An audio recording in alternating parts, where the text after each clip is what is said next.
Albert Einstein ছিলেন একজন অত্যন্ত বিখ্যাত বিজ্ঞানী এবং তিনি প্রায়শই তার তথ্য ও গবেষণা নিয়ে বক্তৃতা দিতেন।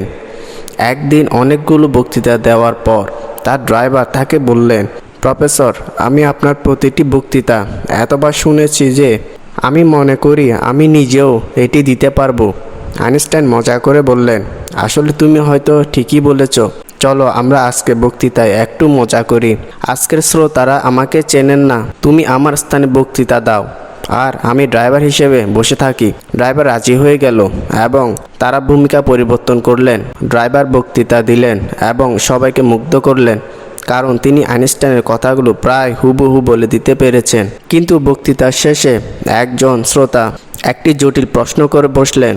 ড্রাইভার খানিকক্ষণ চিন্তা করলেন, তারপর বললেন, এই প্রশ্ন এতই সহজ যে আমার ড্রাইভারও এর উত্তর দিতে পারবে।